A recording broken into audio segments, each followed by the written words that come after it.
નમસ્તે વિદ્યાર્થી મિત્રો, મારી યુટ્યુબ ચેનલ પિયુષ સેરસિયાની અંદર આપનું હાર્દિક સ્વાગત છે। જો તમને મારા વિડીયો ગમે તો લાઇક, શેર અને કોમેન્ટ કરો અને હજી સુધી વિદ્યાર્થી મિત્રો તમે મારી ચેનલને સબસ્ક્રાઈબ ન કરી હોય તો ખાસ સબસ્ક્રાઈબ કરો અને બેલ નોટિફિકેશન ઓન કરો, જેથી કરીને તમને નવા નવા વિડીયોના નોટિફિકેશન મળતા રહે। તો ચાલો વિદ્યાર્થી મિત્રો, ધોરણ 8 સામાજિક વિજ્ઞાન તેમાં એકમ છે 14મો આપત્તિ વ્યવસ્થાપન, જે બીજા સત્રની અંદર આવે છે। વિદ્યાર્થી મિત્રો, બીજી માહિતી આપી દઉં, આ માત્ર તમારી સમજ માટે છે, નહીં કે ઉતારો કરવા કે કોપી કરવા। જ્યાં તમને મુશ્કેલી પડે ત્યાં તમારે મારા વિડીયોનો ઉપયોગ કરવાનો છે, અથવા તમે લખેલું છે તે તપાસવા માટે મારા વિડીયોનો ઉપયોગ કરજો। તેમાં પ્રશ્ન પહેલો છે, નીચે આપેલા દરેક પ્રશ્નના ઉત્તર માટે આપેલા વિકલ્પમાંથી સાચો વિકલ્પ શોધી ખાનામાં લખવાનો છે। તેમનો ક્રમ અક્ષર પહેલું છે, નીચેનામાંથી કઈ આપત્તિ પૂર્વ આગાહી કરી શકાય છે? તો સી આવશે, વાવાઝોડાની। બીજું છે, નીચેનામાંથી કઈ આપત્તિ માનવ સર્જિત આપત્તિ છે? તો એ છે આગ, જે આપણે જ લગાવીએ છીએ અથવા આપણાથી લાગે છે। ત્રીજું છે, ભૂસ્ખલન માટે કઈ બાબત જવાબદાર નથી? તો વૃક્ષોમાંથી કુદરતી રીતે ઝરતા ગુંદર તે જવાબદાર નથી। ચોથું છે, નીચેનામાંથી કઈ આપત્તિ પૂર્વ આગાહી કરી શકાય નહીં? તો એ આવશે, જ્વાળામુખીની આપણે નથી કરી શકતા, તે ક્યારે જ્વાળામુખી ફાટી નીકળે તેની કોઈને ખબર હોતી નથી। 5 નંબરનું છે, ભૂસ્ખલનથી પ્રભાવિત વિસ્તાર પશ્ચિમ બંગાળમાં, દાર્જિલિંગ ગુજરાતમાં, તો એ આવશે, સાપુતારા આવશે। છઠ્ઠું છે, તીડથી અસર પામનાર મુખ્ય રાજ્યો અંતર્ગત નીચેનામાંથી કઈ જોડ સાચી છે? તો ડી આવશે, ગુજરાત અને રાજસ્થાન। ગુજરાત અને રાજસ્થાનની બંનેની બોર્ડર એકસાથે અડે છે ને એ 2-4 વર્ષ પહેલાં ખૂબ મોટા પ્રમાણમાં તીડ આવેલા હતા। 7 નંબરનું, તીડ આક્રમણની ઘટનામાં ગુજરાતમાં કયા જિલ્લાઓનો સમાવેશ થતો નથી? તો એ આવશે, એટલે કે ડાંગનો સમાવેશ થતો નથી, કચ્છ, સુરેન્દ્રનગર અને પાટણનો સમાવેશ થાય છે। 8 નંબરનું, WHO પૂરું નામ? તો એ આવશે, વર્લ્ડ હેલ્થ ઓર્ગેનાઇઝેશન આવશે। વિદ્યાર્થી મિત્રો, તમે પણ લખેલું જ હોય તો ચેક કરી લેજો। 9 નંબરનું છે, ઔદ્યોગિક અકસ્માતનો કારણોમાં કયું વિધાન સાચું નથી? તો ડી આવશે, ખનિજ ખનન પ્રવૃત્તિ। 10 નંબરમાં, ઔદ્યોગિક અકસ્માત વખતે નીચેનામાંથી શું ના કરવું જોઈએ? તો એ આવશે, ઔદ્યોગિક અકસ્માતમાં ગેસ ગળતર થાય તો પવનની દિશામાં જવું, તો એ ખોટું છે। ત્યાર પછી વિદ્યાર્થી મિત્રો 11 નંબરે છે, તીડ કઈ વનસ્પતિને નુકસાન પહોંચાડતું નથી? તો સી, લીમડો આવશે, લીમડો કડવો હોય છે। 12 નંબરે છે, નીચેનામાંથી તીડ માટે કયું વિધાન લાગુ પડતું નથી? તો ડી આવશે, તે એકલા રહેવાનું પસંદ કરે છે, તે મોટા મોટા ઝુંડમાં આવે છે વિદ્યાર્થી મિત્રો।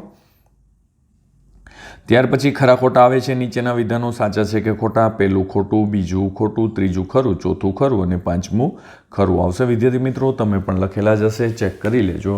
ત્યાર પછી છે પ્રશ્ન 3, નીચે આપેલા પારિભાષિક શબ્દોની સમજૂતી આપો। તો તેમાં કુદરતી આપત્તિ છે, તો તે આપણે કોમ્પ્યુટરાઇઝ જોઈએ વિદ્યાર્થી મિત્રો। તો તેમાં છે, જે આપત્તિ માટે આ કુદરતી બળો કે જે સંજોગો કારણભૂત હોય તેને કુદરતી આપત્તિ કહે છે। આ પ્રકારની આપત્તિ વ્યાપક ક્ષેત્રમાં જાનમાલની ભાર ક્ષતિ પહોંચાડે છે। ઉદાહરણ તરીકે ભૂકંપ, જ્વાળામુખી, દાવાનળ, ભૂસ્ખલન, પૂર, વાવાઝોડું, સુનામી, તીડ પ્રકોપ અને આ મહામારીઓ વગેરે છે। ત્યાર પછી 2 નંબરનો, દાવાનળ, ભૂસ્ખલન અને મહામારી, તે પણ જોઈએ આપણે। દાવાનળ, તો દાવાનળ એટલે કે જંગલમાં લાગેલી આગ, જંગલો કે ઘાસફૂસના વિસ્તારોમાં ફેલાતી આગને દાવાનળ કહે છે। આ આગ શરૂઆત પછી પવનની દિશામાં આગળ વધવા લાગે છે, વળી જંગલમાં સૂકા ઘાસ, પાંદડા જેને વધુ વિસ્તારમાં પસરાવે છે એને દાવાનળ કહે છે। ત્રીજા નંબરનો છે ભૂસ્ખલન, તો કેમાં આ ઘટના પર્વતીય ક્ષેત્રોમાં વિશેષ જોવા મળે છે। ઘસી પડેલી શિલાઓ, માટી અને કાટમાળ નીચે દટાઈ જતા અનેક લોકો પળવારમાં મૃત્યુ પામે છે, આમ તેનાથી મોટા પાયે જાનમાલની તબાહી થાય છે ભૂસ્ખલનમાં। ચોથો અને છેલ્લો પ્રશ્ન કે ભાઈ મહામારી, ઘણા વ્યાપક વિસ્તારમાં અનેક લોકો રોગોનો ભોગ બને ત્યારની સ્થિતિને મહામારીની સ્થિતિ કહે છે। સામાન્ય રોગો કરતાં વિષાણુજન્ય રોગોમાં સંક્રમિતની સંખ્યા ખૂબ ઝડપથી વધે છે, જેમાં સેંકડો લોકો પોતાનો જીવ ગુમાવે છે, દાખલા તરીકે ડેન્ગ્યુ, કોરોના અને સ્વાઇન ફ્લૂ। વિદ્યાર્થી મિત્રો, તમને ખબર જ છે કે જે અત્યારે હાલમાં આપણે 2 વર્ષ પહેલાં કોરોના કાળ આવેલો ત્યારે કેટલી બધી જાનહાનિ થઈ હતી, તેને મહામારી કહેવામાં આવે છે। ત્યાર પછી બંધ બેસતા જોડકા રચો। પ્રશ્ન 4 એ છે, તો પહેલામાં ડી, બીજામાં એ, ત્રીજામાં એફ, ચોથામાં બી અને પાંચમામાં સી આવશે વિદ્યાર્થી મિત્રો। ત્યાર પછી 4B તફાવત છે કુદરતી આપત્તિ અને માનવ સર્જિત આપત્તિ. કુદરતી એટલે કે જેમાં ભૂકંપ, સુનામી, પૂર, વાવાઝોડું આવશે, અને માનવ સર્જિતમાં બોમ્બ, વિસ્ફોટ, આગ આ બધી આવશે. તો તેનો પ્રશ્ન પણ આપણે જોઈએ. તો જે આપત્તિ માટે કુદરતી બળો જેવા સંજોગો કારણભૂત હોય તેને આપત્તિને આપણે કુદરતી આપત્તિ કહી શકાય છે. દાખલા તરીકે પૂર, વાવાઝોડું, સુનામી, ભૂકંપ, જ્વાળામુખી. અને જ્યારે માનવ સર્જિતમાં જે આપત્તિ માટે માનવ બળો કે સંજોગો કારણભૂત હોય તેને માનવ સર્જિત આપત્તિ વિદ્યાર્થી મિત્રો કહેવામાં આવે છે. જેમાં બોમ્બ વિસ્ફોટ, આગ, હુડલડ અને ઔદ્યોગિક અકસ્માત જેમાં ગેસ ગળતર થવી, કોઈ ગેસમાં આગ લાગવી, ફેક્ટરીમાં આગ લાગવી, આ બધા માનવ સર્જિત હોય છે. ત્યાર પછી છે નીચે આપેલા ભારતના અને ગુજરાતના રેખાંકિત નકશામાં આપેલા વિગતો દર્શાવવાની. ભૂસ્ખલન પ્રભાવિત વિસ્તારો અને તીડ અસર પામનાર વિસ્તારો. તો વિદ્યાર્થી મિત્રો અહીંયા કુમાઉં, રાજસ્થાન, ગુજરાત, દાર્જિલિંગ અને આ બધા વિસ્તારો છે તે ભૂસ્ખલન અને તીડ પ્રભાવિત વિસ્તારો બતાવેલા છે. ત્યાર પછી છે ગુજરાતની અંદર અંબાજી, ઈડર, મહેસાણા, સુરેન્દ્રનગર અને કચ્છ અને ડાંગ. આ રીતે આપણે પણ અહીંયા દર્શાવેલા છે. પ્રશ્ન 6 નીચે આપેલા આપત્તિઓનું કુદરતી આપત્તિ અને માનવ સર્જિતમાં વર્ગીકરણ કરવાનું છે. ભૂકંપ, સુનામી, ભૂસ્ખલન, વાવાઝોડું, તીડ પ્રકોપ, મહામારી અને જ્વાળામુખી અને પૂર આ કુદરતી આપત્તિ છે વિદ્યાર્થી મિત્રો. તમને પણ ખબર જ છે, તમે સરસ રીતે પાઠ સમજેલા છો. ત્યાર પછી માનવ સર્જિત આપત્તિમાં આગ, હુલ્લડ, બોમ્બ વિસ્ફોટ આ બધી માનવ સર્જિત આપત્તિઓ આવે છે.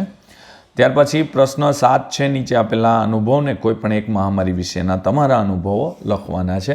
તો જવાબ છે વિદ્યાર્થી મિત્રો, મેં અનુભવેલ મહામારીનું નામ છે COVID-19 એટલે કે કોરોના વાયરસ એ થોડા જ સમયમાં આખા વિશ્વને પોતાના બરડામાં લીધું હતું.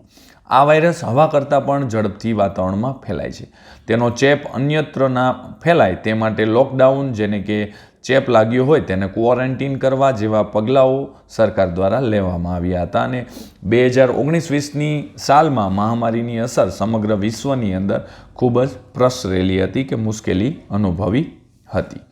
ત્યાર પછી છે વિદ્યાર્થી મિત્રો 8 નંબરનો પ્રશ્ન. ભોપાલ ગેસ દુર્ઘટનાના કારણો તેમની અસરો વિશેની માહિતી તમારા ઘરના વડીલો ઇન્ટરનેટની મદદથી મેળવી વર્ગખંડમાં વિદ્યાર્થીઓ સામે ચર્ચા કરવાની છે. તો વિદ્યાર્થી મિત્રો આ ભોપાલ દુર્ઘટના છે એ 1984ની સાલમાં થયેલી હતી. જે તમે તમારો જન્મ પણ નહોતો થયો, તમારા માતા પિતાને તમે પૂછશો એટલે એ તમને કહેશે. તો કે ભોપાલ ગેસ દુર્ઘટનાને 37 વર્ષ થઈ ગયા છે. જેમાં 3 ડિસેમ્બર 1984ની રાતે થયેલી આ દુર્ઘટનામાં હજારો લોકોએ જીવ ગુમાવ્યા હતા. ભોપાલમાં યુનાઇટેડ કાર્બાઇડ કેમિકલ પ્લાન્ટમાંથી લગભગ 40 ટન મિથાઇલ આયોસોનાઇનેટ ગેસ લીક થયો હતો. આ સરકારી આંકડા અનુસાર આ અકસ્માતમાં લગભગ મૃત્યુ આંક 5295 હતો અને બાદમાં હજારો લોકો અલગ અલગ રીતે શારીરિક ખોડખાપણનો શિકાર થયા હતા. વિદ્યાર્થી મિત્રો હાલના સમયની અંદર પણ આપણે જોઈએ તો કે ભોપાલ ગેસ દુર્ઘટના થઈ હતી તેની અસરો હાલમાં પણ આપણે જોઈ શકીએ છીએ કે જેને લીધે ત્યાં એ વિસ્તારોની અંદર બાળકોની અંદર કોઈને કોઈ પ્રકારની ખામીઓ જોવા મળે છે. એટલે કે આપણે કોઈ માનવ સર્જિત આપત્તિ ઉત્પન્ન થાય છે ત્યારે એની અસરો ખૂબ લાંબા વર્ષો સુધી ચાલે છે.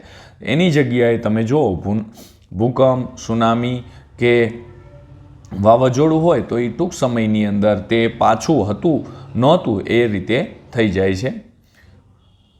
જો વિદ્યાર્થી મિત્રો તમને મારો આ વિડીયો સારો લાગ્યો હોય તો લાઇક કરો, શેર કરો અને કોમેન્ટ કરો. અને હજી સુધી વિદ્યાર્થી મિત્રો તમે મારી ચેનલને સબસ્ક્રાઈબ ન કરી હોય તો ખાસ સબસ્ક્રાઈબ કરો અને બેલ નોટિફિકેશન ઓન કરો જેથી કરીને તમને નવા વિડીયોના નોટિફિકેશન મળતા રહે. તો ચાલો વિદ્યાર્થી મિત્રો હવે મળીશું આપણે આગળના એકમની અંદર. આવજો.